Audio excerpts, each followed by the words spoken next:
شهر رمضان الذي أنزل فيه القرآن هدى للناس وبينات من الهدى والفرقان فمن شهد منكم الشهر فليصمه. السلام علیکم ورحمۃ اللہ وبرکاتہ.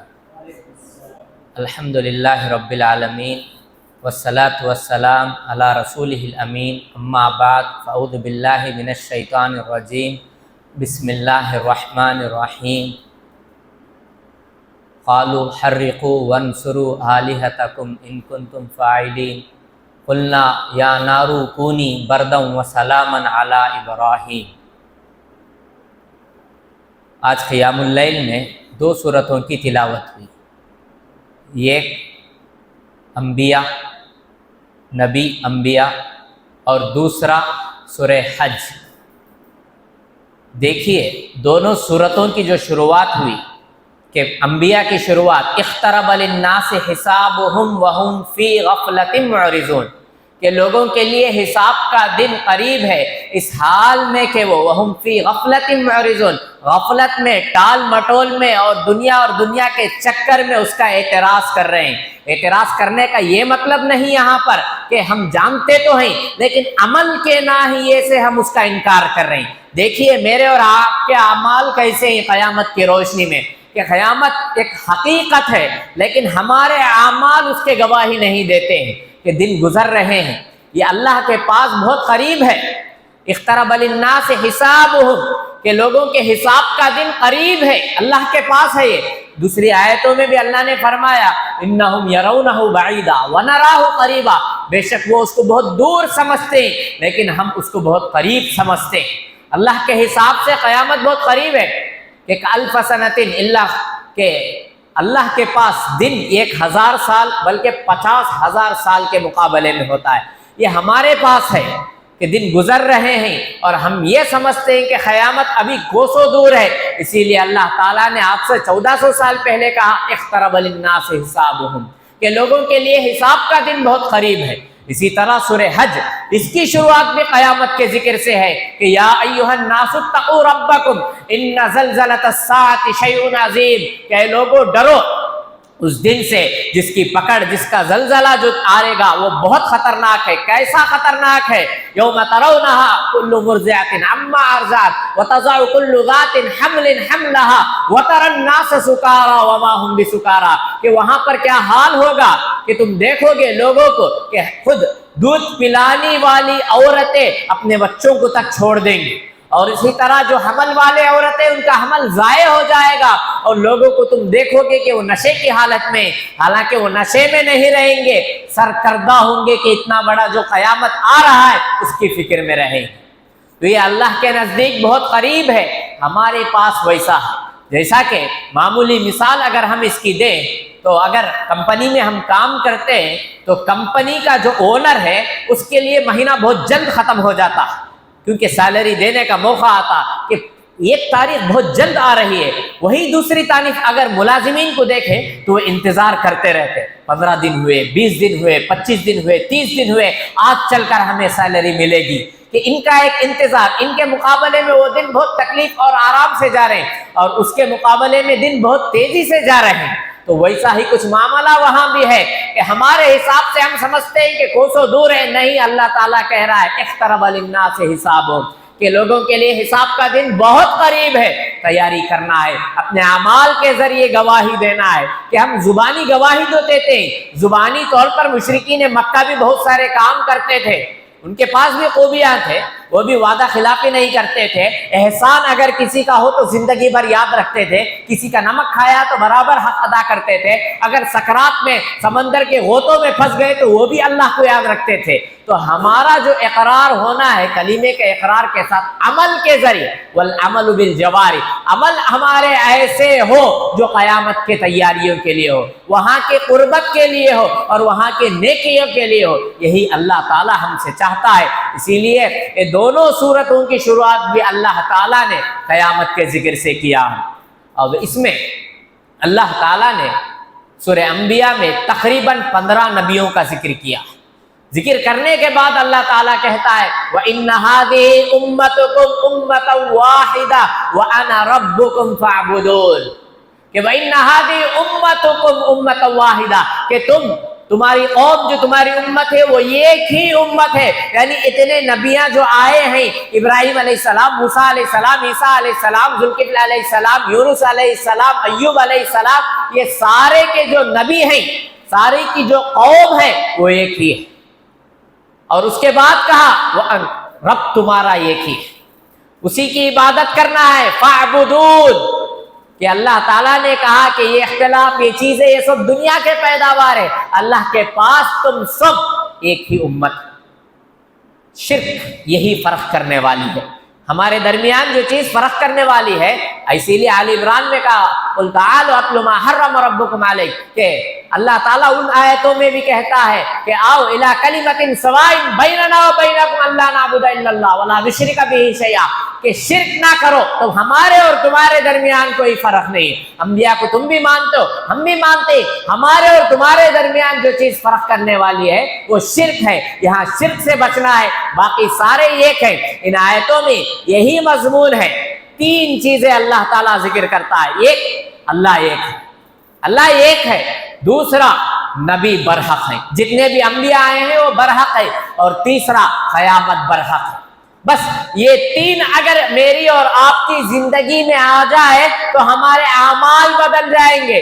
کیوں؟ یہ 3 نہیں ہیں، جس کی وجہ سے دیکھتے ہیں کہ کیا کچھ ہماری زندگیاں ہیں، گناہوں میں، بدکاریوں میں، برائیوں میں، غلطیوں میں، غفلتوں میں ایسے ہی زندگی ہماری گزر رہی ہے. اگر یہ تینوں پر ہمارا تصدیق ہو، خصوصاً قیامت کا ذکر، اس کی حوالہ کیا، اس کی چیزیں اگر دل میں ڈر ہو تو خود بخود انسان گناہوں سے بچے گا. کیوں؟ ایک دن مجھے جواب دینا ہے.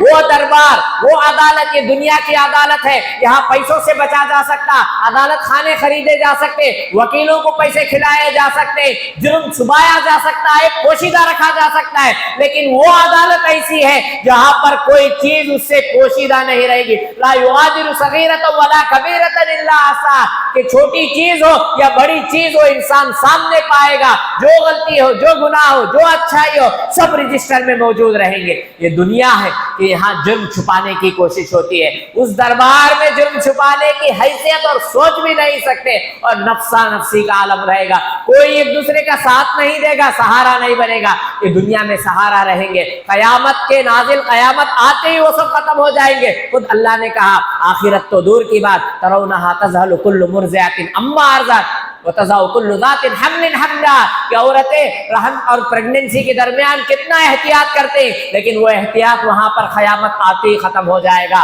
دودھ پلانے والے عورتیں اپنے بچوں کو تک دور کر دے گی. وہ دن اتنا بھیانک اور عبرت انگیز ہوگا، اس کے لیے تیاریاں کرنا ہے. سورۃ الانبیاء میں سب سے زیادہ جس کا ذکر ہے وہ حضرت ابراہیم علیہ السلام. اس کا مشہور واقعہ ہم نے سنا ہوگا کہ خود لوگ شکایت کرتے ہیں کہ عبادت کے لیے ماحول کی ضرورت ہے. ایک بات ایک خطاب سے صحیح بھی معلوم ہوتی ہے کہ عبادت اور نیکیوں کے لیے ماحول ہونا ہے. کہ اگر ماحول ہے گھر میں عبادتوں کا تو خود بخود انسان عابد بن جاتا ہے، نیک انسان بن جاتا ہے. لیکن اسی پر پوری طرح ڈیپینڈ نہیں ہونا. ماحول نہیں ہے تو ماحول بنانے کی ضرورت ہے. دیکھیں ابراہیم علیہ السلام پیدا کہاں ہوتے ہیں؟ جس گھر میں بتوں کو فروخت کیا جاتا ہے، پوجا سکھائی جاتی ہے، معبود بنائے جاتے ہیں، بت بنائے جاتے ہیں، بت بیچے جاتے ہیں، بتوں کی عبادت سکھائی جاتی ہے. لیکن ابراہیم علیہ السلام کیا کہتے ہیں؟ ما هذه التماثيل التي انتم لها عاکفون یہ مورتیاں کیا ہیں جس کی تم عبادت کر رہے ہو؟ تو جواب آتا ہے قالوا وجدنا آباءنا لها عابدين ہم نے ہمارے باپ داداؤں کو پایا اس طرح کرتے ہوئے. تو کہا کہ انتم وآباؤکم فی ضلال مبین تم بھی، تمہارے باپ دادا پورے جو بھی ہیں سب گمراہی میں.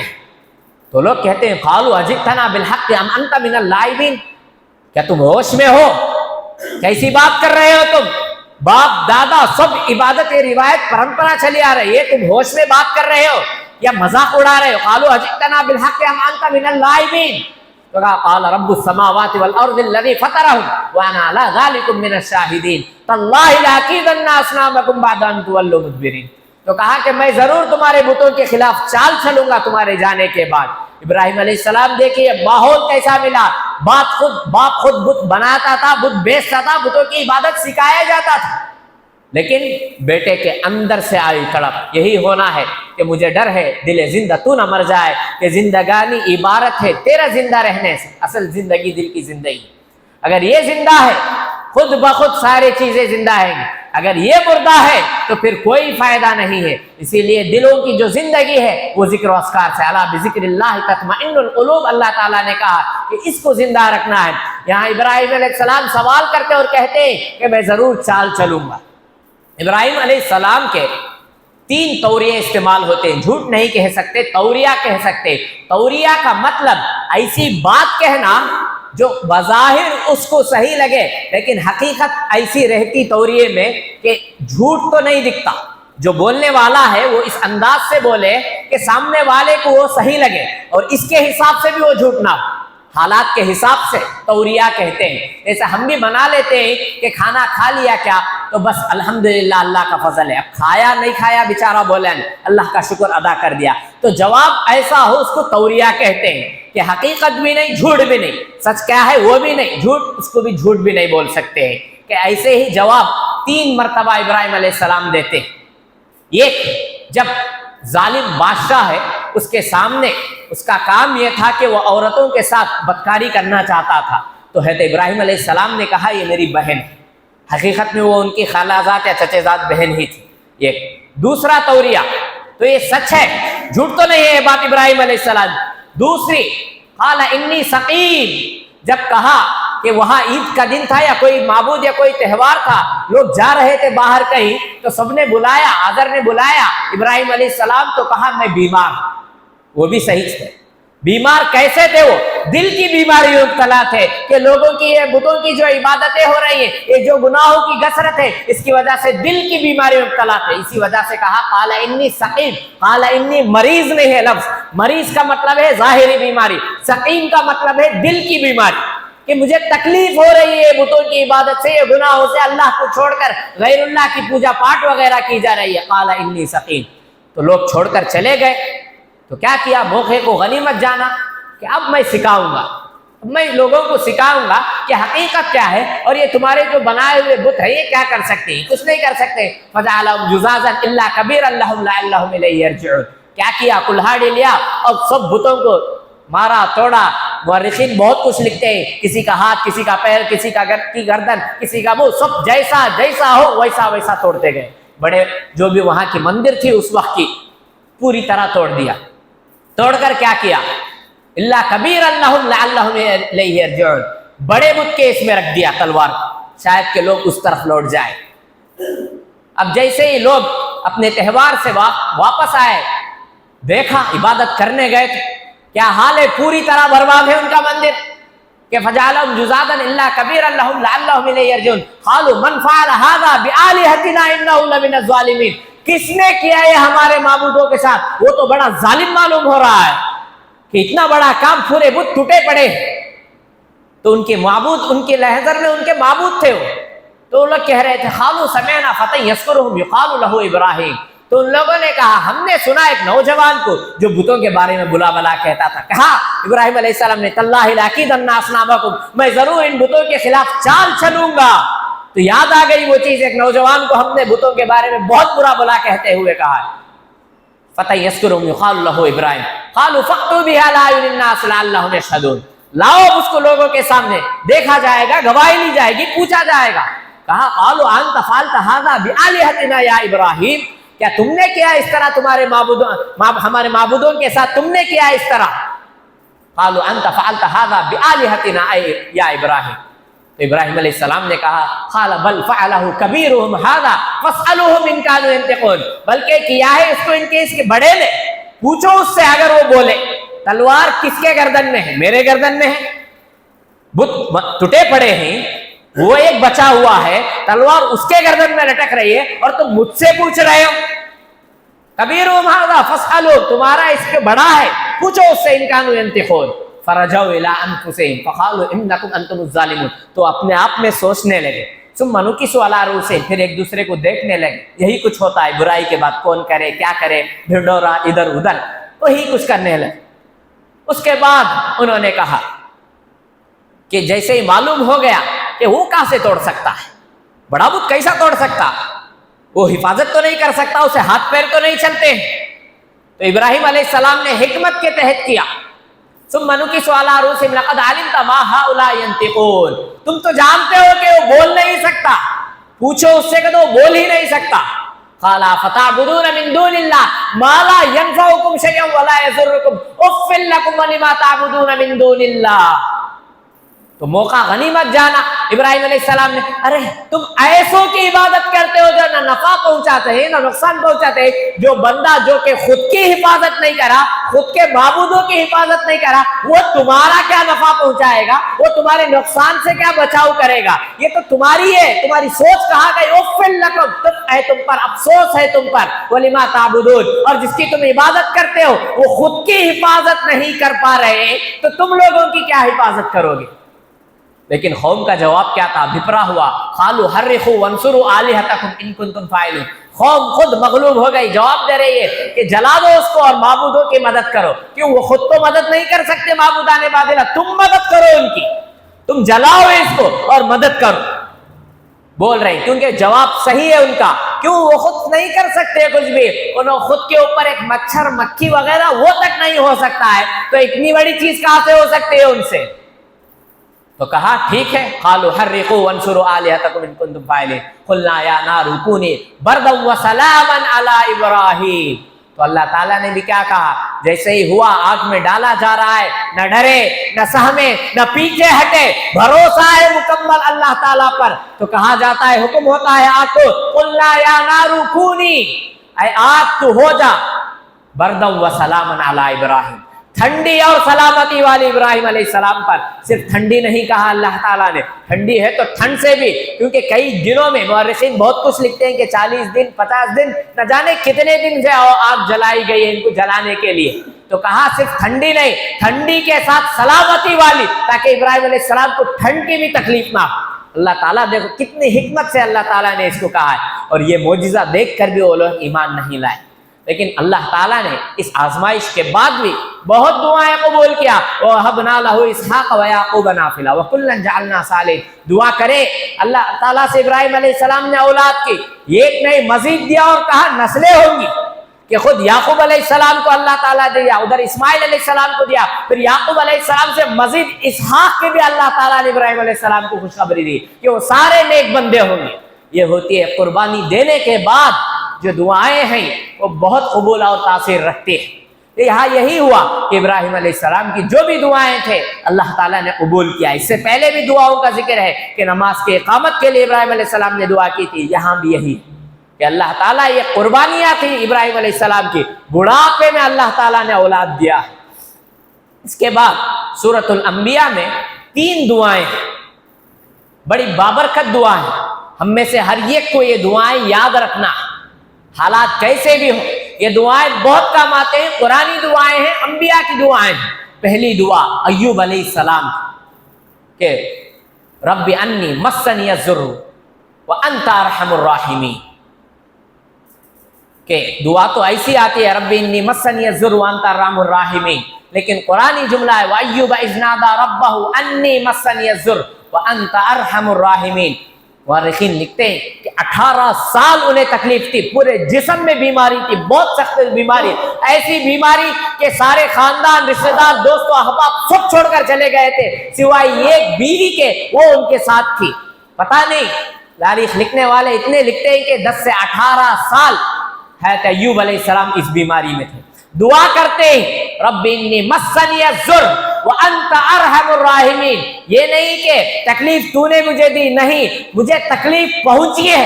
دیکھیے دعا کرنے کا بھی جملہ ہے، اللہ تو تکلیف دینے والا، ایسی دعا نہیں، تکلیف مجھے پہنچی ہے. رب انی مسنی الضر وانت ارحم الراحمین، تو رحم کرنے والوں میں سب سے بڑا رحم کرنے والا ہے. یہ دعا ہوتی ہے فاستجبنا له فكشفنا ما به من ضر.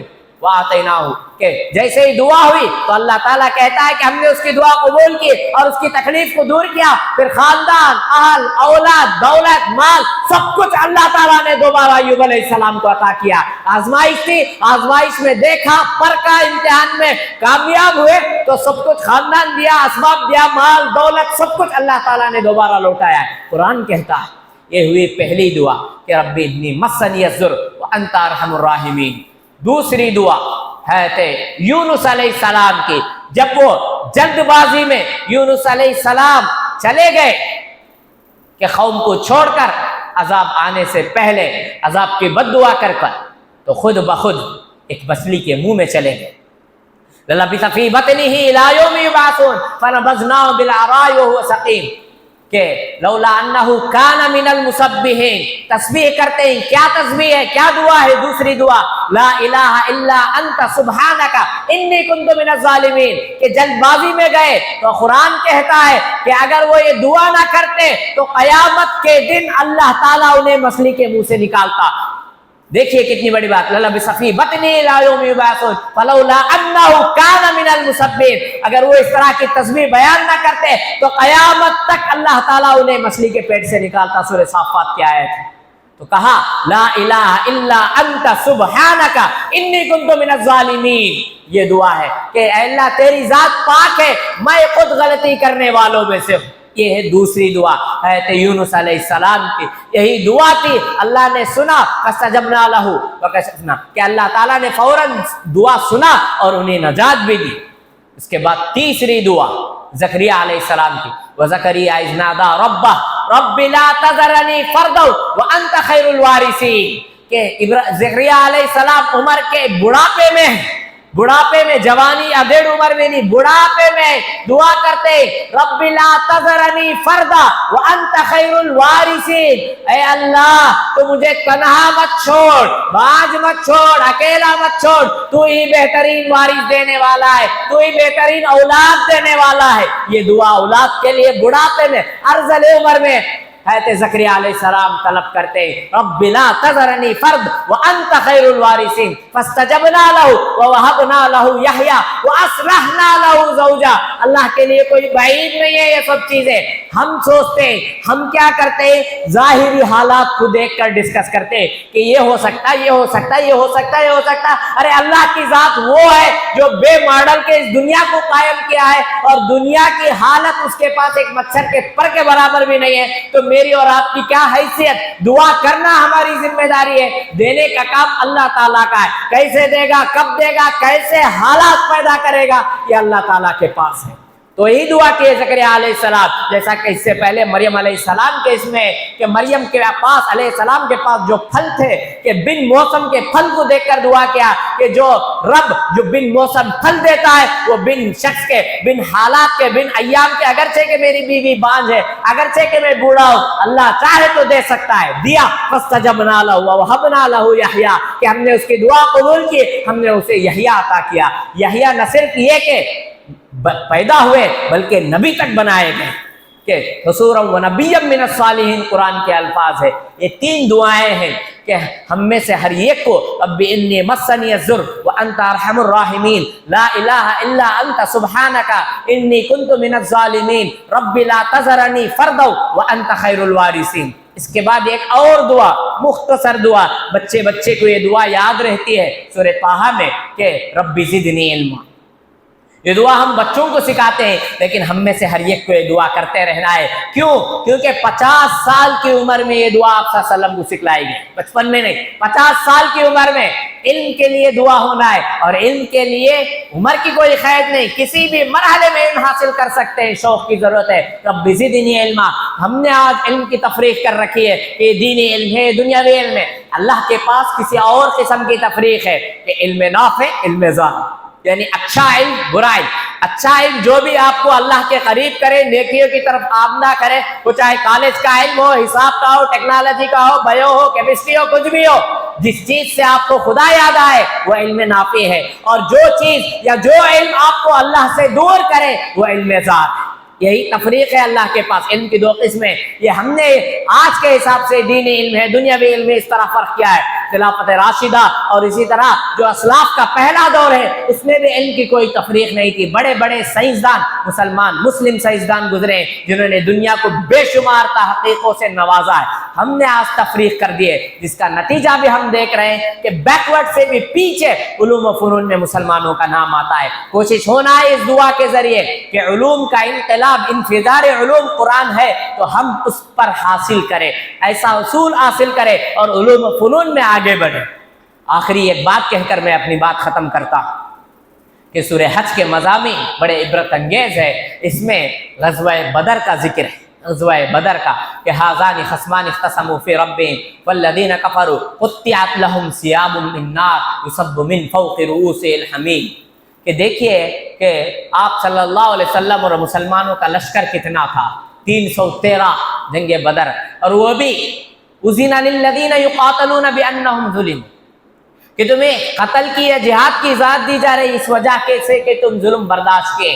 کتنے سال, 1 سال 2 سال صحابہ برداشت نہیں کرے, 15 سال مکے کی 13 سالہ زندگی اور مدینے کے 2 سال, تو 2 ہجری میں غزوہ بدر ہوا. 15 سال حکمت سے کام لیا, برداشت کرو برداشت کرو برداشت کرو برداشت کرو, صبر سے کام لو صبر سے کام لو. اللہ دیکھنا چاہتا, یہ نہیں کہ تکلیف میں, اللہ دیکھنا چاہتا ہے کہ قابلیت کیسی ہے, ان کا ایمان کیسا ہے, ثابت قدمی کیسی ہے. جب ہو گیا تو کہا اب تم بدلہ لے سکتے ہو, اب تمہارے لیے جہاد ہے کہ تم جا سکتے ہو اور جہاد کر سکتے ہو. اور پہلی جہاد کیسے ہوئی؟ بچے 10 سال 11 سال 12 سال اپنے آپ کو ایڑی اٹھا کر بتاتے کہ میں بھی جنگ میں حصہ لینا چاہتا ہوں, میں بھی جنگ میں حصہ لینا چاہتا ہوں, میں بھی لڑائی کرنا چاہتا ہوں. 313 ہیں, 70 یا 70 پر 2 اونٹ ہیں اور 2 گھوڑے ہیں, اور تلواریں ٹوٹی ہوئی. مورخین لکھتے ہیں سیرت نگار صرف 6 تلوار ہی ٹھیک طور پر تھے, باقی سب تلواریں ٹوٹی پھوٹی تھی. ان تلواروں کے ساتھ اسباب کی کمی, تلواروں کی کمی, جانوروں کی کمی, سواریوں کی کمی, لیکن ایک چیز ان کے درمیان تھی, وہ ہے اللہ پر بھروسہ, ثابت قدمی اور عزم و ثابت قدمی کے ساتھ ایمان. اللہ پر جو یقین اور ایمان تھا, یہی چیز کہ اللہ تعالیٰ نے انہیں فتح دیا. اور جو کافر ہے, مشرک ہے, ان کے لیے کیا کہا؟ ہذان خصمان اختصموا فی ربہم, کہ لوگ ہیں جو اللہ کے سلسلے میں لڑتے ہیں. فالذین کفروا, وہ لوگ جنہوں نے ناشکری کی, کفر کیا, انکار کیا, قطعت لهم ثیاب من نار, انہیں جہنم کے کپڑے, آگ کے کپڑے پہنائے جائیں گے. مفسرین لکھتے ہیں کپڑے ایسے کہ ڈھیلے ڈھالے نہیں, بلکہ جسم کو لگے ہوئے کپڑے, تاکہ آگ لگتی رہے, جلتا رہے جلتا رہے. قطعت لهم ثیاب من نار, ترسیں گے, تڑپیں گے پانی کے لیے, کھانے کے لیے, بچاؤ کے لیے. لیکن کیا کہا جائے گا؟ قطعت لهم ثیاب من نار یصب من فوق رؤوسهم الحمیم, گرم کھولتا ہوا پیپ ان کے سروں پر سے ڈالا جائے گا. لکھنے والے شارحین لکھتے ہیں کہ جب نہ چاہتے ہوئے پیئیں گے تو پہلا جو ہونٹ ہے وہ اوپر لگ جائے گا اور دوسرا ہونٹ سینے تک آ جائے گا, اس گرمی کو اور شدت کو برداشت نہ کرتے ہوئے. یصب من فوق رؤوسهم الحمیم ولهم مقامع من حدید کلما ارادوا ان یخرجوا منها من غم اعیدوا فیها وذوقوا عذاب الحریق. جب کبھی یہ تکلیف, یہ مصیبتیں, یہ درد برداشت, عذاب برداشت نہیں کرتے ہوئے اس سے نکلنا چاہیں گے تو اسی میں لوٹا دیے جائیں گے, اور کہا جائے گا وذوقوا عذاب الحریق, کہ جہنم کا مزہ چکو, جہنم کا عذاب چکو, کیونکہ تم نے دنیا میں ناشکری کی, حقوق لوٹے اور ناانصافی کی ہے, شرک کیا, بت پرستی کیا اور بہت سارے گناہ کے کام کیے ہیں. وذوقوا عذاب الحریق. اسی لیے قیامت کے ہولناکیوں سے ڈرنا ہے. اللہ تعالیٰ غفور الرحیم ہے تو دوسری طرف شدید العقاب بھی ہے. اور ایک مومن ہونے کے ناطے میں اور آپ یدعون ربهم خوفا وطمعا, کہ خوف اور امید کے ملے جلے جذبات کے ساتھ میری اور آپ کی عبادت ہونی ہے. عبادت کیسے ہو؟ اللہ کا ڈر بھی ہو اور ثواب کی امید بھی ہو. تو یہ آیتیں ہمیں بتلاتے ہیں کہ ایمان کیا ہے. اور آج کے درس میں یا آج کے اس میں کہ ہم نے 4 دعائیں ایسی کی ہیں, ان 4 دعاؤں کو زندگی بھر یاد رکھنا ہے اور کرنا ہے. دعا قبول اللہ کرتا ہے, قبول یہ اللہ کرتا ہے. میری اور آپ کی ذمہ داری دعا کرنا ہے. کیسے حالات لائے گا اور کس طریقے سے لائے گا یہ اللہ ہی بہتر جانتا ہے. دعا ہے رب العالمین سے مجھے اور آپ کو اللہ تعالیٰ پر 100% یقین اور بھروسہ رکھتے ہوئے عبادتوں میں اور نیکیوں میں آگے بڑھنے کی توفیق عطا فرمائے, علم نافع حاصل کرنے کی توفیق عطا فرمائے, علم زار سے میری اور آپ کی حفاظت فرمائے. سبحانک اللہم بحمدک واشہد ان لا الہ الا انت استغفرک واتوب الیک.